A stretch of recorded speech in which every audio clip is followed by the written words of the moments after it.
I've been saying this for a while now. I'm not gonna say it's unpopular advice, but I do think it's a bit different. It's a bit unique. I don't really hear anyone give this advice ever, honestly. But my advice to you right now, if you're watching this or listening to this, is stop taking advice from millionaires. And I know that's weird advice to hear, because I think deep down the thought process is, if someone is a millionaire, they're much further ahead in life than you are. So it's best to listen to them and figure out what they did so you can sort of do it on your own, or sort of, I guess, replicate whatever it is that they did. And that makes perfect sense. And I will say right now, just to kind of, before I kind of get into the point of this video, to a degree, that is a good strategy. You should be learning from the mistakes of others, and you should be replicating what others have done.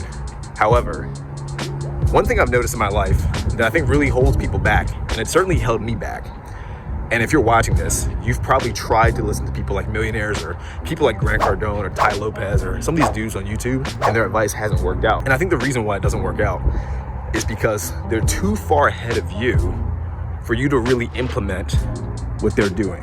Hopefully that makes sense. And I think it's a really strange idea to keep in mind, but think about it this way. Imagine a bodybuilder is giving you advice.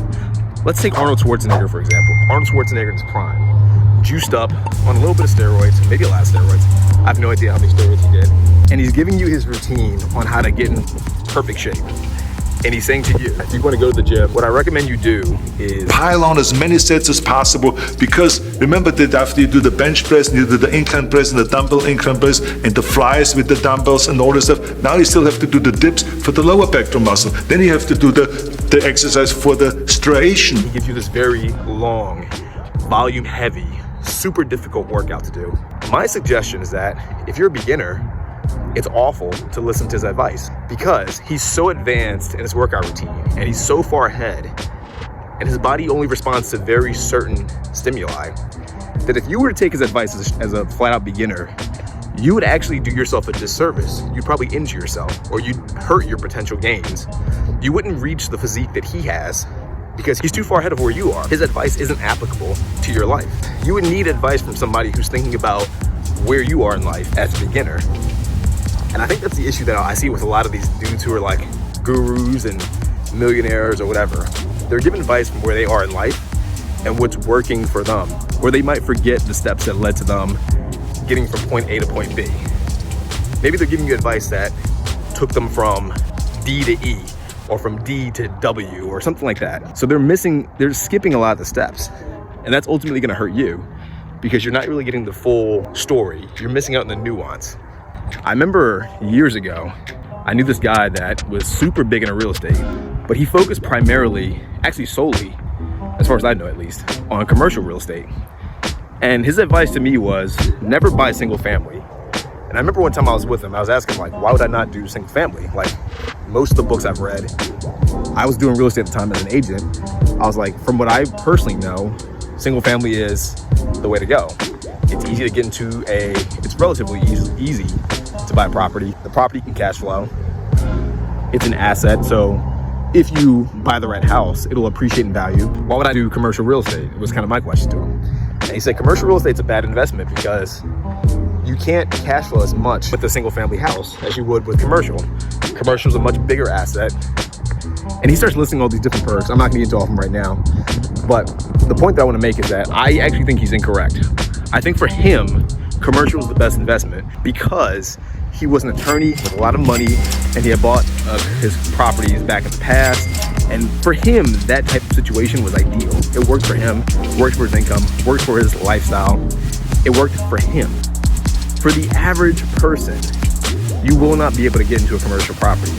Or if you do, it'll be extremely difficult and you're likely to fuck up, you're gonna mess up, you're gonna do something wrong, and it's gonna hurt you more than it helps you.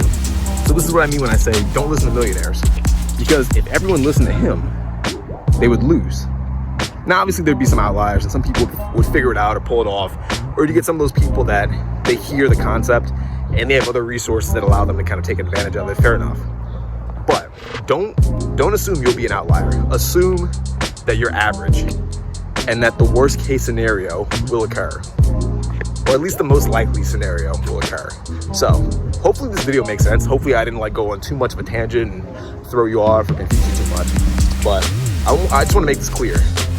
I don't think listening to millionaires or people that are hyper successful is always the best option. Now, I think part of this too is you trying to figure out where you are in life and understanding the nuance of what people say and what's worth listening to. Grant Cardone gives this advice a lot, where he says to people, don't buy single family. Do not buy single family homes. If it's got one door, live in it. Don't own it. Not enough doors. Buy commercial only. And again, that's not horrible advice if you're wealthy or if you have a lot of money. But if you're some dude who's making like 30K a year and you've never purchased a property, you barely know what an asset is, you barely have a car, you don't know anything about finance, telling that guy to buy a commercial property is a death sentence. He's not gonna make it. He's gonna fuck up and he's gonna ruin his life, or he's gonna have extreme financial hardship early on using that approach. So, don't listen to millionaires. They're too far ahead of you, and they're probably giving you advice that you can't sort of implement easily or readily. Hopefully that makes sense. If it did, or if it didn't, let me know. Shoot me a comment, and I'll try my best to make things a lot more clear. But until next time, like the video, subscribe to the channel, and I'll see you in the next one. Peace out.